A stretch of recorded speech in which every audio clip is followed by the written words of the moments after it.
The realm. Do you know what the realm is? It's the 1,000 blades of Aegon's enemies. A story we agree to tell each other over and over till we forget that it's a lie. What's up, ladies and gentlemen? Welcome back for another Game of Thrones Season 8 video. Today I actually want to talk about a few different things in the video. A few days ago, Entertainment Weekly posted some information about the final season of Game of Thrones. I haven't really had the chance to discuss any of it yet, but almost all the information was already known by most of us that stay up to date with the show during the off-season. The main reason why I wanted to talk about this is because it did actually confirm something significant about the big battle against the Night King, which is something we have all been waiting for. I also want to play a few video clips from some of the earlier seasons of the show because I think it could be foreshadowing what could happen during the battle in the north. Ever since everyone saw the pilot episode of Game of Thrones, we have all been waiting for the day that the White Walkers and the Whites made it south of the Wall. Now that day has finally come, and so far it has not disappointed because not only do they have a leader in the Night King, but they also have giants, bears, a dragon, and who knows what else. At the end of the Season 7 finale, we finally saw the Night King bring down the wall and begin to move his army south into Westeros. Ever since that episode ended, I think most of us have been wondering where would the big battle take place. Well, thanks to the press release from Entertainment Weekly, we now have a pretty good answer, along with the first official photo of Season 8.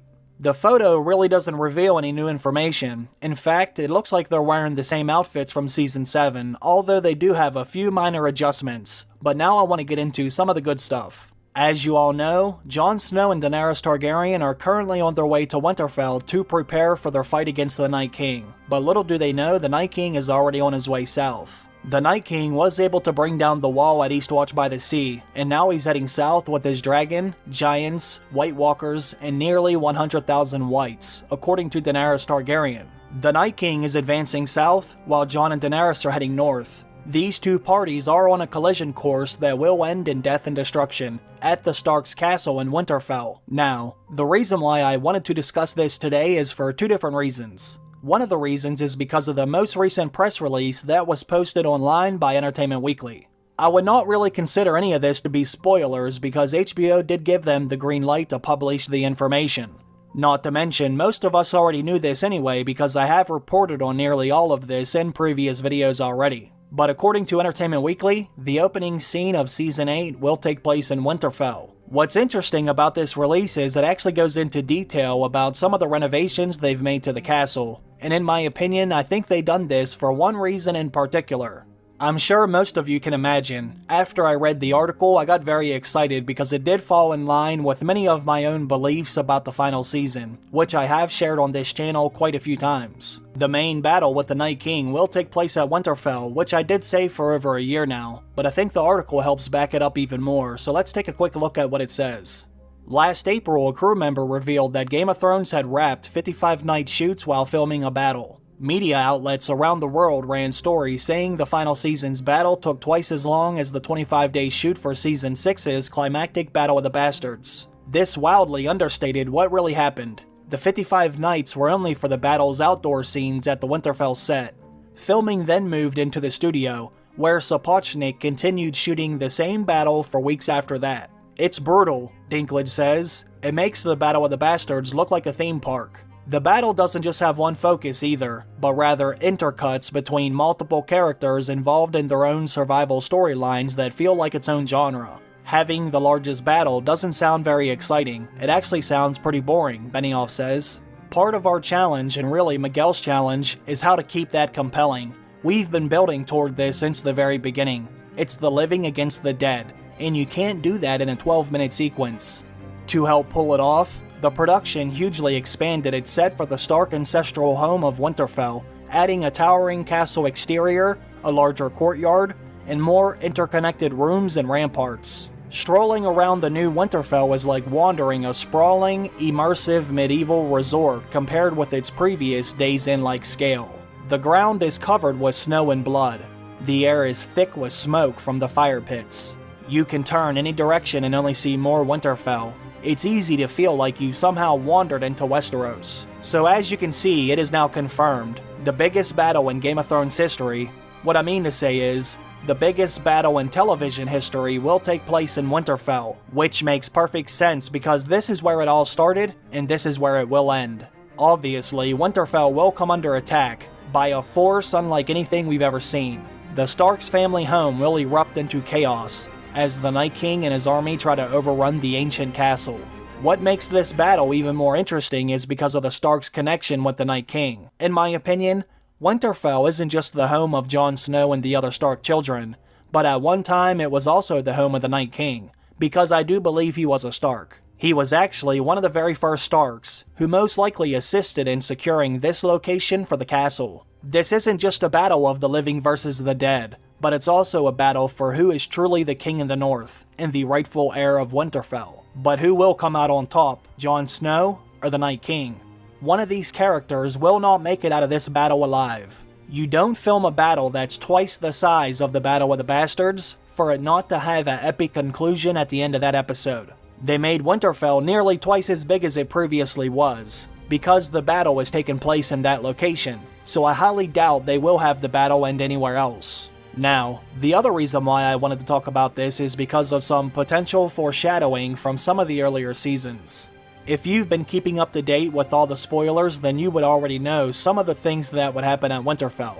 Some photos came out that showed dead bodies littered all around the property, and we've even seen a video of the castle on fire. So, how many of you actually think some of the characters will have to flee from the scene? Obviously, if the castle comes under heavy attack, to the point that it looks like the living could lose, some of the characters that aren't able to fight will need to get the hell out of there. But how? Like I said, in the earlier seasons, we heard about Winterfell's secret tunnels, but we have yet to see them. If there would come a time that any of the Starks would need to use these, then perhaps we could see it happen next season during the biggest battle in Game of Thrones history. The first time we heard about Winterfell's secret tunnels was when Theon Greyjoy had control of the castle. As we all know, the castle ends up getting surrounded by Ramsay and his men, which leaves Theon trapped inside, but Maester Luwin tells Theon that he has other options. Take a listen to what he says. Once a man has taken the black, he's beyond reach of the law. All his past crimes are forgiven. I won't make it to the wall. I won't make it 10 feet past the Winterfell gates. There are ways. Hidden passageways built so the lords of Winterfell could escape. Maester Luwin told Theon there was a way for him to escape without getting noticed. Even though we have never seen the secret tunnels, I think they could become very useful next season when the castle comes under attack. They already told us they made some major renovations to the Winterfell set, so I don't think it's too crazy to think they could have added some tunnels for the people to escape if need be. Now I know some of you may be thinking just because we heard about it one time doesn't mean we're ever going to see it, but if you have a good memory then you would know this isn't the only time the tunnels were ever mentioned. During a conversation with Melisandre and Jon Snow back in Season 5, we heard about this again. Take a listen to what Melisandre says during the scene. Lord Commander. How can I help you? Come with us when we ride south. None of us know the castle as well as you do. Its hidden tunnels, its weaknesses, its people. Winterfell was your home once. Don't you want to chase the rats out of it?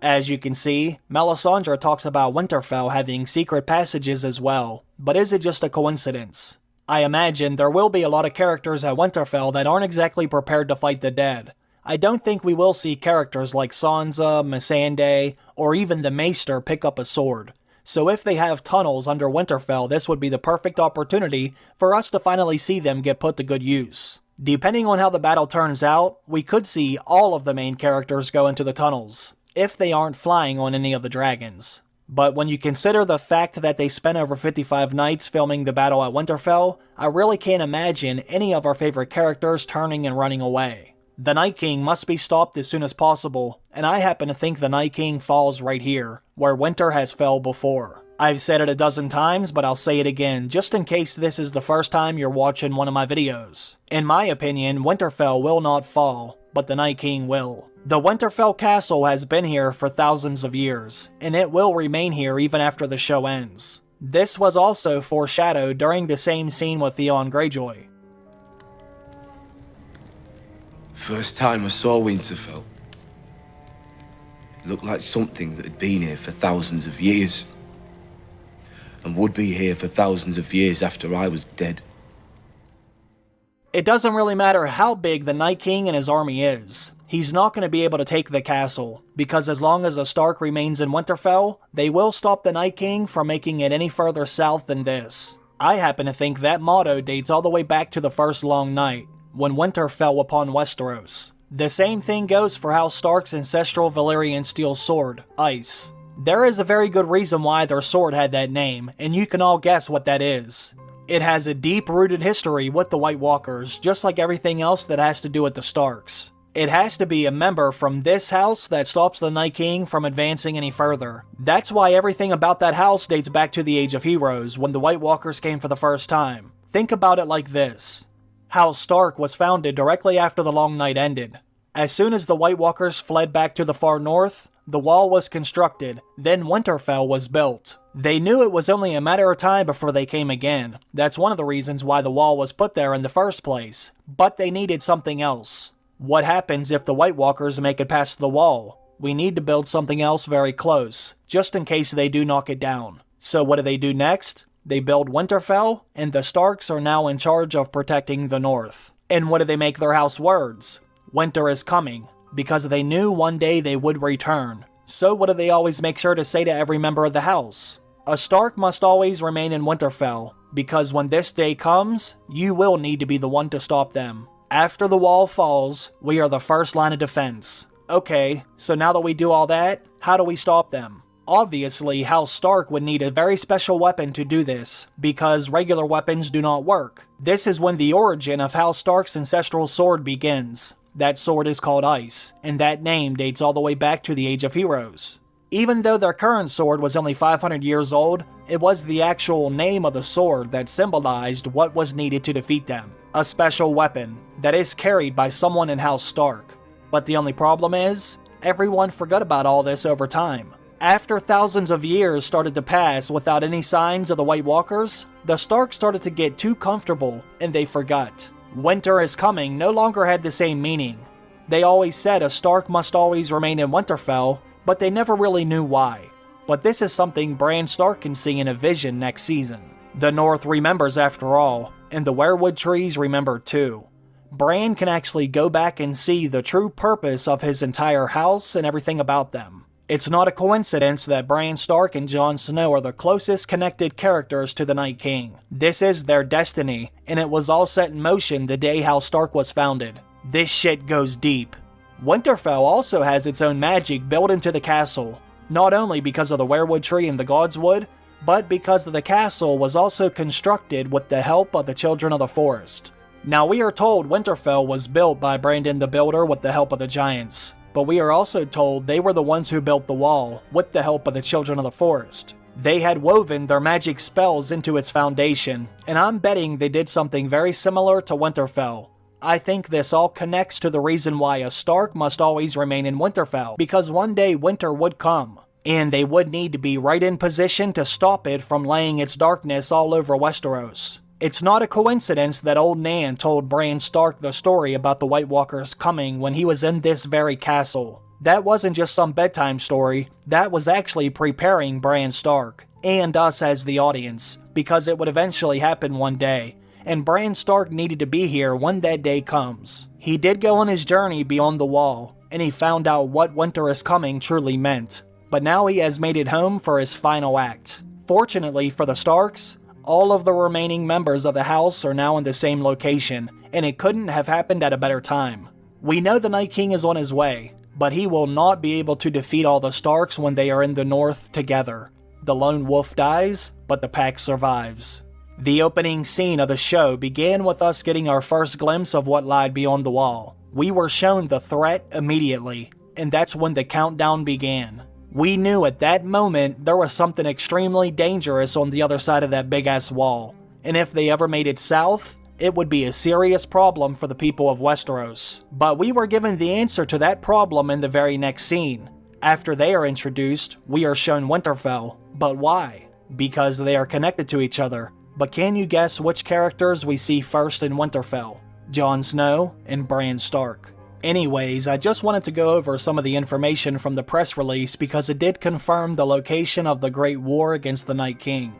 I also wanted to let you know that I think it makes perfect sense for the Night King to go to Winterfell. Let me know what you think about the details. Leave your questions or comments down below. I want to thank everyone for taking the time out of your day to watch the video. I really appreciate that. And I also want to thank those of you who support the channel on Patreon. Thank you all very much. I hope you have a great day. I'll see you again very soon. Bye.